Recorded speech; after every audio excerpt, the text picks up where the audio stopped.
Welcoming back to the future. Episode 4, my story, episode 4, where we go back to the beginning of the end of the beginning of the. Well, anyway, we go back to July, but through the spring of 2005. After the wise kids left, and I was working with, well, they had to keep their day jobs with fellow would be billionaires who may or may not have been or may still be billionaires. They've working with me on a plan, but they weren't really working. But I got some consultations on what we could do from the technology standpoint from Jim, who said, "Holy F word, we could hold worldwide elections. Holy F word, we could hold worldwide elections." And actually, what was underlying that was we could hold worldwide elections, not just once every 40 years or a year. We could hold them every day, every hour if we wanted, every minute. We could hold virtual worldwide democracy, localized democracy, in real time secured.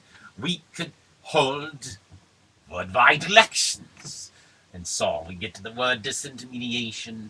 But anyway, I was working on the old kind of fashion plan of a little business plan to take over your wireless network through your free Wi-Fi and create a people's network. And well, along the way, well, I asked Phil, and because it only gives a context, because when you start really trying to take over the whole world of people, people are going to get nervous, and well, it gets really weird, and and so I asked Phil, "What do you know about the Bible?" He said, "I don't know nothing." That was a problem. I think Jim knew a little bit, but I don't know how far across, because once you cross all your Bibles, well, you Christ cross through the future and the truth.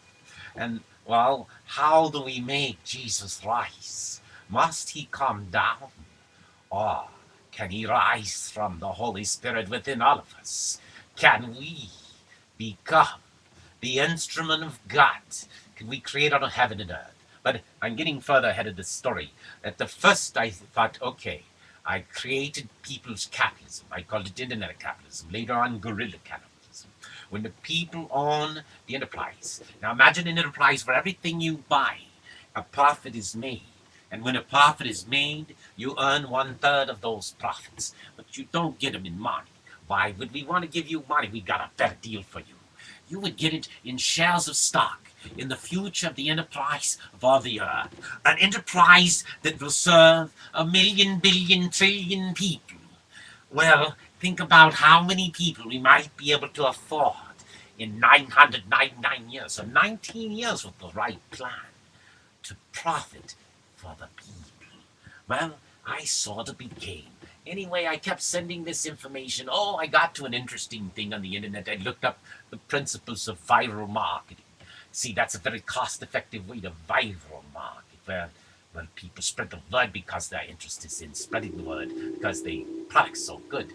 Well, what is the first principle of viral marketing? That's what I thought I had you surrounded, because what's more viral than this? But the thing is this, the first principle of viral marketing, thank you to whoever wrote that, is give away valuable products and services. Give away valuable products and services. What is more valuable than the product or service of having stock in the enterprise of the planet that will make you rich and publicly famous beyond your wildest dreams? Well, that's when it gets strange, when you turn the world into a movie.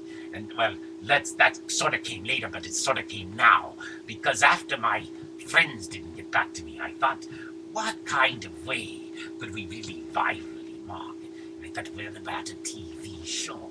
And I figured, well, what about a TV show of the guy that shows you how the people can buy the world by asking questions and maybe elucidating some answers as the prophet of prophets, the prophet of prophets. Well, and then the other thing is, in case it was illegal to buy the world, well, I created a fictional character, mostly based on me. But he was fictional, so you got the benefit of being fictional as a character. So I created Bill Stars in the TV show. Bill Starr's the next big things. Is Bill Starr crazy? Or has he invented the next big things? Because, by the way, I don't know if I told you in the previous episodes, when I first thought I was crazy, I began to realize maybe I'm really smart. I never thought that I could be really smart before, but I knew that most of the crazy guys were really smart, and so maybe I was smart. Not, well, anyway, long story, but anyway, short story. Uh, well, you can get back to there's lots of writing on who is crazy and who is smart, who is who in that zoo. Anyway, that's not the point. The point is, okay, I kept sending things to Phil. We were talking about getting to Angel Capitalist, but we never got there. So I created a TV show. Bill Starr's the next big thing. And I sent out the proposition. I sent it out to my board of angels, but I sent out the proposition, not board. Anyway, oh, don't forget James Gray was on that board. See, my plan was to roll up on the hedge funds, because if there was a buyer for the planet, that would be insider information and worldly proportions. You could really, if there was a buyer for the planet, the buyer could become the seller for the planet, especially if it's a secret buyer seller. We could manipulate our own capital markets, because my plan was to take out Vegas and Wall Street. Take out Vegas, yes, take out Vegas. Turn it Vegas into win-win game, where you're guaranteed to win. Just imagine what you lose, $10,000. That would be in your reality a really bad thing. But if you got a third of the profits of that and got it plowed back into the enterprise, the Vegas and the Macaus for the next 1,000 years, where everybody wins, well, the casino grows and we grow on pyramid, and you might be better off losing in Vegas in this paradigm. And Wall Street's taken out because we take your money. We don't take it, we keep it for you.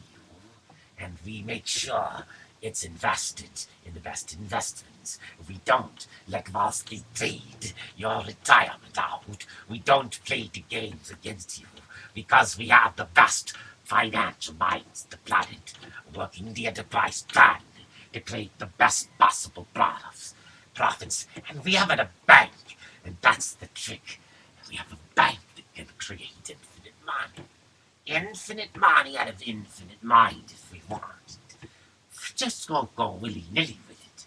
It's just a balance of a global macroeconomic scale where no nations one world enterprise, one free commerce across the earth, one freeing of all the brands, freeing of all the business plans to grow 1,000 times, because they're sharing profits with the enterprise, with all the shareholders, which are the people.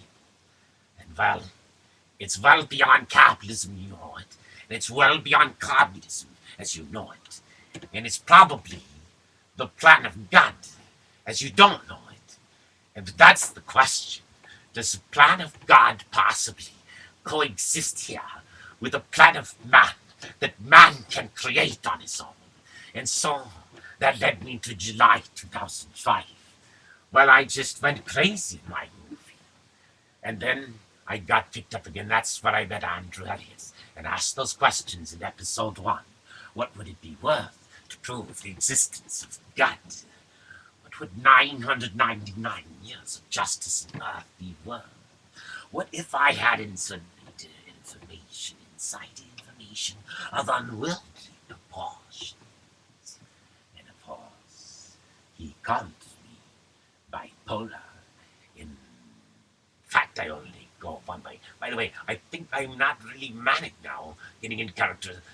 Sometimes characters make me a little manic, but I don't think if you look at the manic scale, I'm actually manic because I'm going to get down and sit and write, and I hope you'll be able to tell my writing whether I'm not manic. It's clear by my writing how manic I am. Because by writing is another paradigm of that paradox, and it's like, okay, you could accept mine as madness and a method of madness, and that's fine. You don't have to accept the truth in anything I say. You could be a diagnostic clinician and just look at the rantings and ravings of a mad mind called bipolar.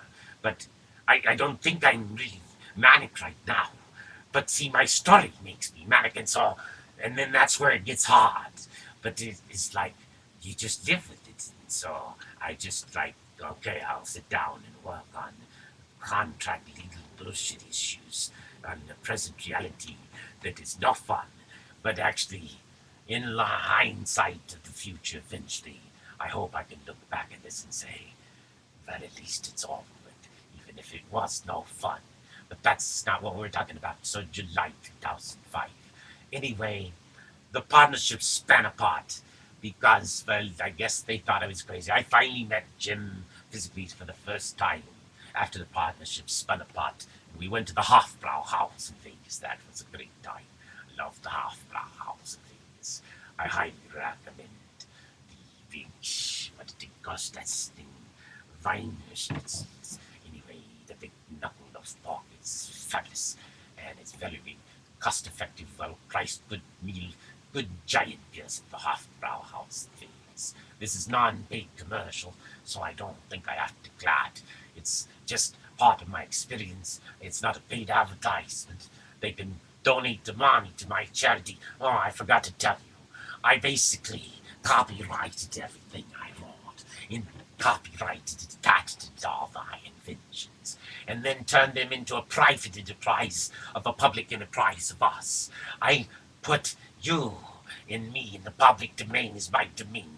Actually, I basically made you all your reality my own derivative work and called you my derivative works, but then stamped it back to claim you all derivative works of one God.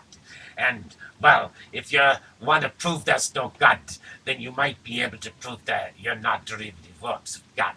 But if you are derivative works of God, then from a patent law standpoint, well, if you're derivative works of my new inventions, if your future is a derivative work of my invented infinite mind of infinite mind, and a technology architecture which I was just on the beginning of the end of envisioning and imagineering beyond your mind, because I was on my way when my partners left me. It gave me time to write the story Bill Starr's The Next Big Things. A martyr day after shocked. Well, after he didn't shock, he invented the future of your planet. And all he needed to do was be Will Galt. He didn't really need to be anything but Will Galt with the message to all those who knew John Galt and understand Ayn Rand. He knew you could count objectively to the price and value of peace on earth and infinite money out of infinite mind. And well, that's the proposition. I remain with you today. Prove me wrong. You could prove me crazy. I'll accept my insanity. But unless you can prove me wrong on a proposition that the only way to a future earth is a war against war, the only way to peace on earth is war, and justice is the only path, and justice means judgment day for all. Our own judgment day, where we identify those things that men may judge, and those things that may be left under God, but recognizing that God's mercy envisioned a time where man had the will to be just. Man had the will to become in the image of God, because that is what his risen man is all about. That is what the future of heaven and earth is all about. When mankind rises to stand up the man into cosmos and into the age of light and enlightenment, to become in the image of our best, to become in the image of Jesus, to become in the image of the Prophet Muhammad, to become in the image of Moses, David, and all of the great prophets of Buddha, to come in the image that we were designed to become in when we realized the power of our own intelligent design gave us the power and gives us the power to will to the power of our own past future earth with one infinite traceable tracker of money I eventually called rainbow stars. Rainbow stars are the path to building 1,000 pie towers within 5 to 7 years, no problem. 1,000 more. How can you afford when you can't even afford one? But you can't afford a life with no future. You can't afford your reality crashing. Your dollars and euros clashing. You can't afford the future you're on. So any future is priceless compared to the future you can't